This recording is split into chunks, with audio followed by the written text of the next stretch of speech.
Bloodroots is a game that was recently released on Xbox by Paper Cult Games. It's been out on PC for a while, but it did just come to Xbox. It's on basically all the platforms now.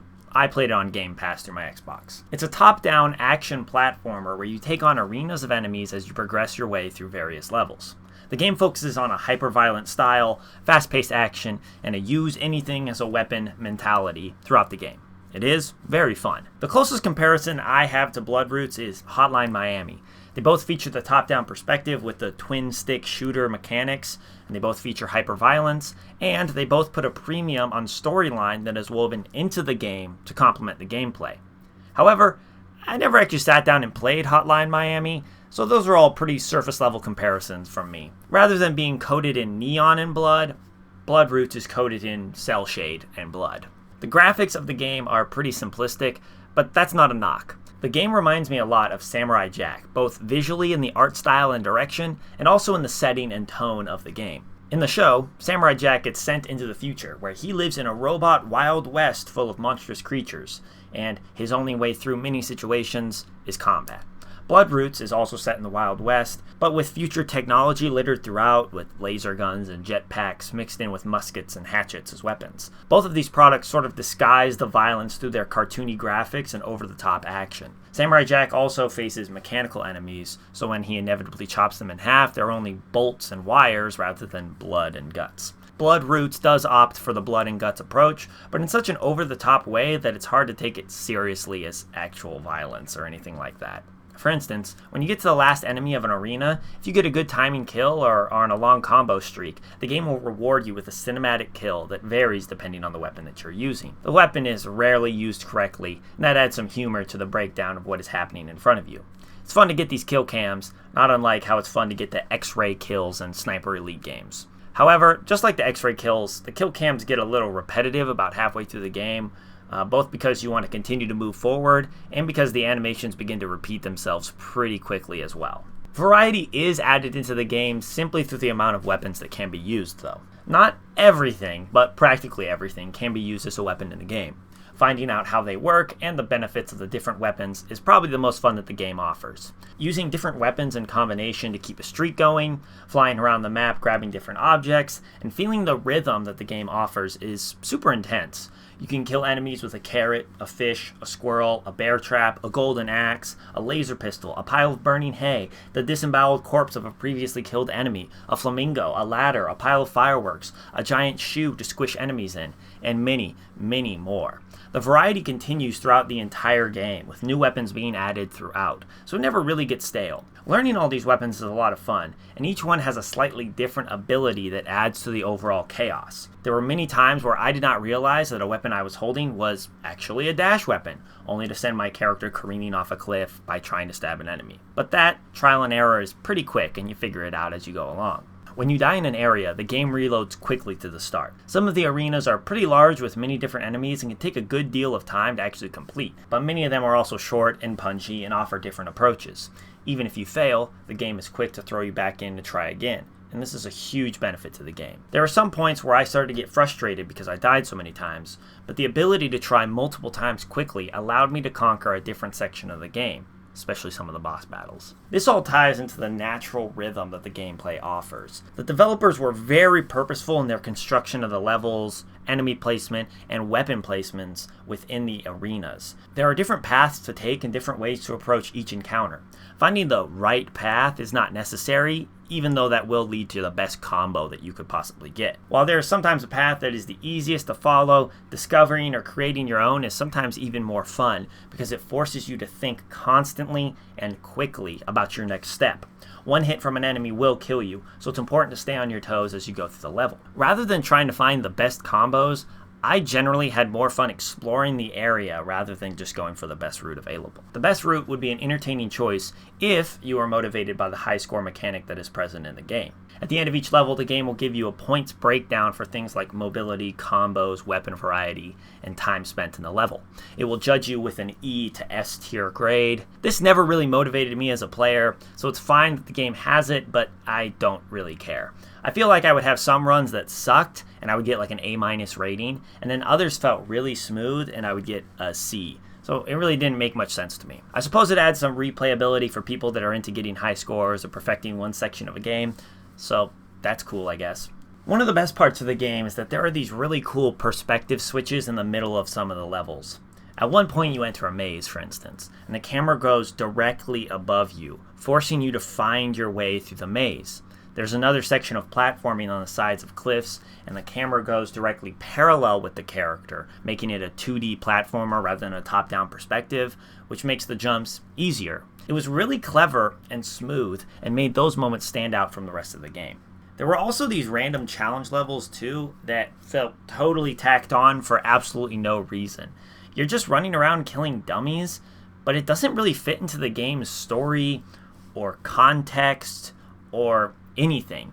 It was just added in because it's a video game and they need challenge levels? I don't know. Maybe it boosted the runtime of the game because the game is pretty short, or the developers thought that they were fun. They definitely weren't fun, so I don't know why they were added at all. It just was kind of a waste of time. However, the storyline is a strong point in this game. I didn't expect it to be, but I really dig the way that it was told. Most of the storytelling comes through these side conversations with the ghosts of the bosses that you killed, or through little vignettes that are really good. The bosses that you face used to be in your outlaw gang called the Beasts, with each one representing a different animal. There's Mr. Boar, Mrs. Bison, and Mrs. Crow. Each one has different things that motivate them. Mr. Boar wants lavish wealth and lifestyle. Mrs. Bison wants to be queen of the West through any means necessary, which basically means mostly violence. And Mrs. Crow is just along for the ride, I guess. She's old and mysterious and kind of acts as a moral center throughout the game. If you do not want to participate in the storyline, which I know a lot of people don't really care about stories in games, you can just skip these conversations and get straight back to murdering with fish or carrots or whatever. However, I think the conversations add more depth to the whole experience. Mr. Wolf was the leader of the pack, and he was also the most violent. Mrs. Bison was just a kid when she became a part of their group, and she definitely has some trauma that she is working through. Instead, the violence of Mr. Wolf inspired or unleashed a form of psychopathy inside of her. She's really just a mass murderer, and she's following in Mr. Wolf's footsteps. Now, Mr. Wolf is supposed to be the good guy now, but he's really at the center of all the bloodshed throughout the game. And that is what you realize more and more as you progress through the story. Mr. Wolf is not the good guy at all. There's this big twist at the end of the game. Spoilers, I guess. At the beginning of the game, Mr. Wolf is killed by his gang and Mr. Black Wolf, the mysterious evil villain who's taken over the gang and committed the atrocity of murdering everyone in Terrytown. The entire game is in pursuit of Mr. Black Wolf on this revenge mission. The only words that Mr. Wolf speaks throughout the entire game is, "Where is Mr. Black Wolf?" And then, at the end of the game, you find out that Mr. Black Wolf was actually you the whole time, and there is no Mr. Black Wolf at all, and you were the one who murdered all the innocent people in Terrytown. And actually, the rest of the Beast killed you in order to stop your murderous rampage.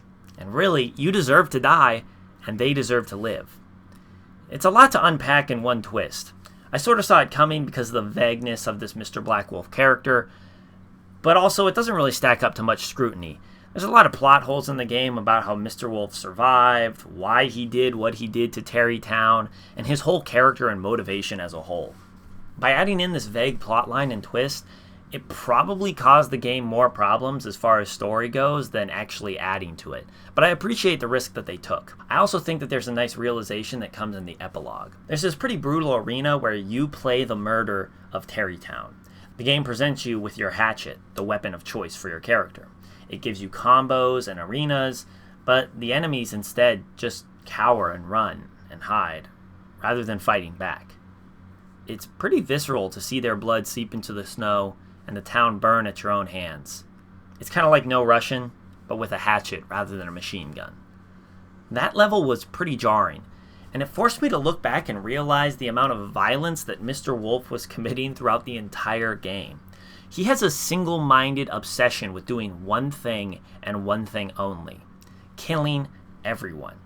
You see this when you enter an arena and the game gives you a decree to annihilate them, massacre them, wipe them out. You see it in the violence all throughout the game. So, in the end, when it turns out that you were the one behind the destruction of Terrytown, that makes sense. We have seen and played through the destructive capabilities that Mr. Wolf has, and we have seen firsthand his obsession with violence. It just sucks that the plotline was not a little more solid with why Mr. Wolf sees Mr. Black Wolf at all. There's sort of like a dual personality vision thing going on, but it doesn't seem well fleshed out in the story. All the plot lines with Mr. Boar, Mrs. Bison, and Mrs. Crow were really, really solid, and all those characters were really fleshed out. So the fact that the main character and the character that you play as isn't, just kind of sucks. Also, the game just doesn't run very well. I ran into numerous visual glitches and bugs throughout my time playing the game. None of them were game-breaking or ruined a good run or anything like that, but they were really annoying and made the game seem kind of cheap. Also, the load time when the game starts is like really slow, which is weird because it's not a large or complicated game, so it should load pretty quick. I know that's really nitpicky, but I've gotten used with the new consoles to the quick resume feature on the Xbox, and this one just didn't have that, and you had to reload it every single time, and it loaded kind of slow, and it just made me go, wait, what's going on here? Also, I was trying to go back and get some random achievements because, I'm a cuck for achievements, and a lot of those had issues with completing them as well. None of these define the game or make it not worth playing, but they're noticeable, and that's no fun. If this game had just come out, I would forgive it. When games launch, there's a bevy of problems that can be revealed. However, this game came out a while ago on PC, so all those kind of bugs really should be ironed out by the time you go and put it onto the consoles, in my mind. Overall, though, the game is good. It's totally worth your time, and it offers a fun challenge that is still reasonable to complete in a timely manner. The only level I felt I really struggled on was the last boss battle. Other than that, I was being challenged without being frustrated. The visuals are fun, the gameplay is quick and tactile, and it's totally worth your time. So, go play the game. Bye.